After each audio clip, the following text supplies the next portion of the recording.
Does your child have a smartphone? Should they have a smartphone? That's a question many parents around the world have been asking themselves. And a growing number of them are arriving at this conclusion: they shouldn't, at least not until high school. In Nova Scotia, a group of parents have set out to inform people of the potential harms in the hopes of sparking a movement towards a smartphone-free childhood. Jenna Post knows a lot about smartphones.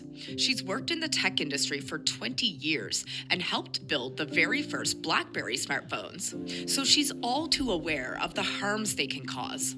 The smartphones are really fueling a mental health crisis in our children and in the youth, and it's giving you a gateway to harmful content, exposing them to kind of violent content. It's also built to be addictive. Post is a leader of the local chapter of Unplugged Canada, a new advocacy group that hopes to convince parents to pledge to delay giving smartphones to their kids as long as possible. She hopes that building a community will give people the confidence to follow through on that commitment and help change the tides of a smartphone-obsessed society. We've started to see the movement of the cell phone bans in schools and the restrictions in schools. That's been going across Canada, that's going across the world. We're even seeing legislation come out about trying to raise the age of social media to at least 16 in Australia, and even the UK is looking at it. I think we all kind of knew it in the pit of our stomach all along, but I think we now have enough information that says we should do it, and we have more of a support system of people talking about it. So what's at risk? Psychologists in the US and Canada say the list is long.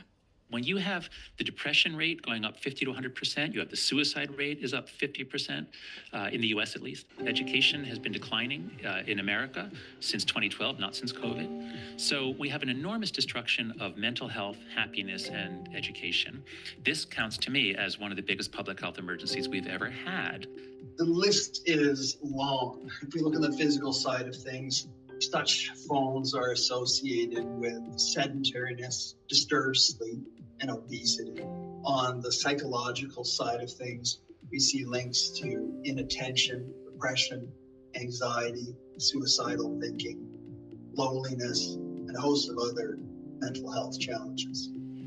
Post realizes going smartphone free is easier said than done, but there are alternatives like the pinwheel phone, which gives parents control over what kids can do.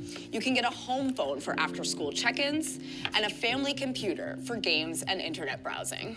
I mean, that's where we're at. We're all in an impossible situation. Everybody has one, so they feel they have to give one to their child, or their child begs them until they feel they need to. I think kids need to be able to have a childhood without the need of this device. And if we just start with your own small community and start to make some change there, less people will have them and there'll be less pressure to actually have to give them one.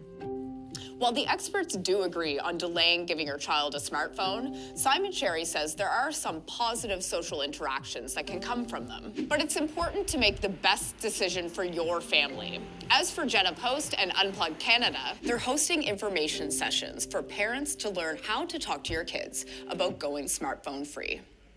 Allie Thompson, CBC News, Halifax.